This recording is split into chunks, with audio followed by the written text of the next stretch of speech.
박정희 대통령께서 직접 지으신 민족 중흥의 일과 새마을 운동을 낭독하여 드리겠습니다. 구독과 좋아요를 눌러주시면 많은 분들이 함께 읽을 수 있는 기회가 될 것입니다. 감사합니다. 제5장 민족의 세계적 전개, 국제질서의 안정과 평화 두 번째 시간입니다.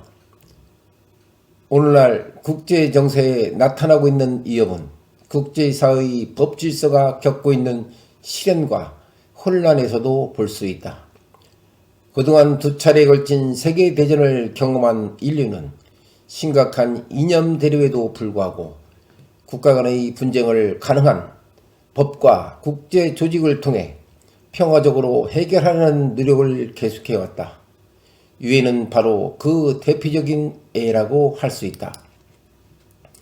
유엔이 얼마나 효과적으로 국제 평화에 기여했느냐 하는 것은 논란의 여지가 있겠지만 대부분 국가들이 유엔을 통하여 인류 공동사회의 존재를 확인하려고 했고, 또 분쟁이 있을 때는 유엔을 통해 그 평화적 해결 방안을 논의하는 것이 통이었다. 우리나라도 다른 나라와 마찬가지로 오랫동안 유엔을 외교 활동의 주 무대로 삼아왔다.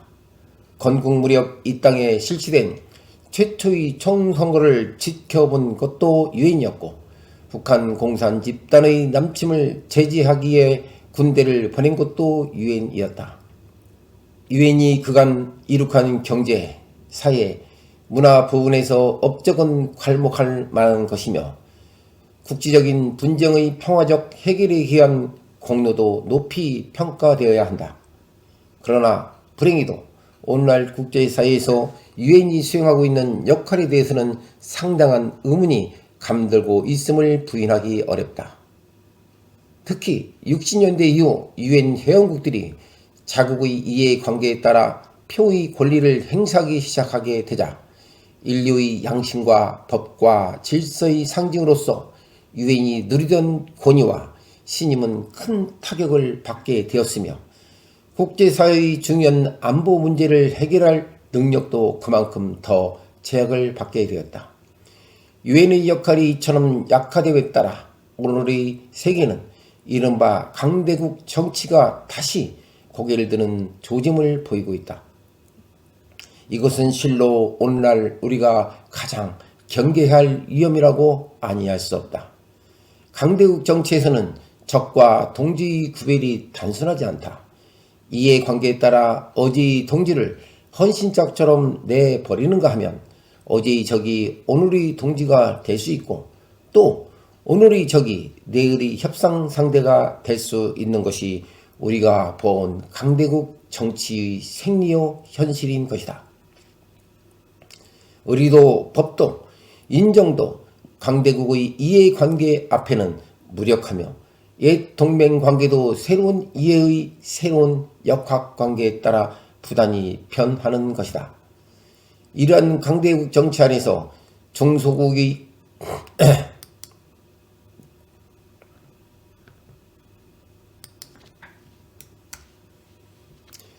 의리도 법도 인정도 강대국의 이해관계 앞에는 무력하며 옛 동맹관계도 새로운 이해관계의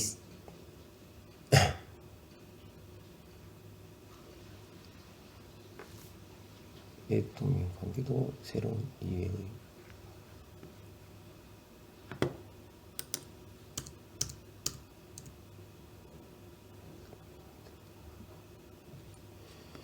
의리도 법도 인정도 강대국의 이해관계 앞에는 무력하며 옛 동맹관계도 새로운 이해의 역학관계에 따라 부단히 변하는 것이다. 이러한 강대국 정치 아래서 종소국들이 얼마나 위험한 처지에 놓이게 될 것인가는 짐작하기 어렵지 않다. 여러 차례 분할의 비운을 당한 폴란드는 그 산증이지만 19세기의 강대국 정치론에 많은 약소국들이 식민지로 전락된 것도 이미 잘 알려져 있는 역사의 기록이다. 우리의 근대사를 돌이켜 보더라도 우리가 일본의 나라를 빼앗긴 것은 1차적으로 거기에 대항할 국력을 키우지 못한 우리 선대의 책임이지만 또 한편 당시 국제 열강의 각축에 크게 좌우되었던 것도 부인할 수 없다. 서구 열강은 러시아의 극동 진출을 막기 위해서 일본이 한반도 전략을 오히려 묵인했고 그로 인해 우리에게 극히 불리한 국제 환경이 조성되었던 것이다. 우리는 이런 강대국 정치의 재현에 대해 대비와 경계를 소홀히 할 수 없다. 한 개인에 있어도 마찬가지로 한 민족에 있어서도 그 생존과 안전은 그 무엇과도 바꿀 수 없는 기본적인 희구요 목표이다. 국가의 안전과 생존이 위협을 받을 때에는 정치도 경제도 문화도 모두 이 지상 명령을 의해 조직되고 동원되어야 한다. 강대국 정치 아래서 생존하고 번영할 수 있는 것은 국력을 가진 강대국과 또 나라는 작지만 강대국의 의도를 올바로 살피고 그들을 서로 조화시킬 수 있는 고도의 슬기와 역량을 갖춘 나라뿐이다.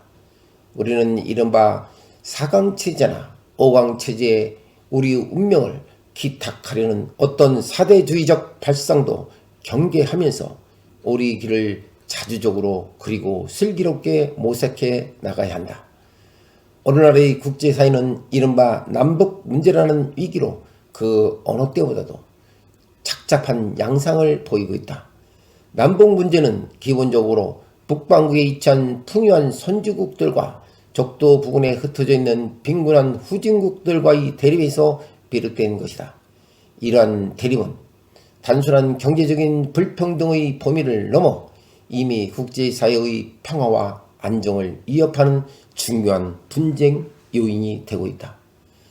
남북 대립이 심각하게 드러나고 있는 이유는 선진국과 후진국의 빈부의 격차가 줄어들기는커녕 오히려 날로 커져가고 있다는 데 있는 것 같다.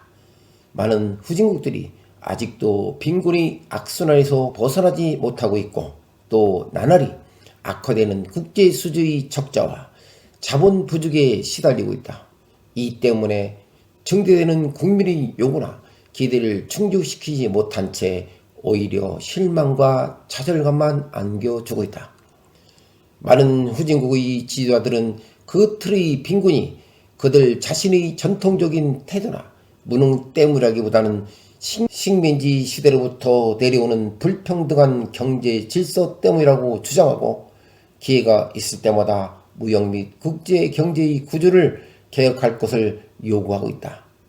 뿐만 아니라 대부분의 후진국들은 선진 공급 국가들이 과거보다 더 많은 경제 원조를 제공해야 함에도 불구하고 오히려 원조의 규모가 축소되고 있다고 주장하고 있다.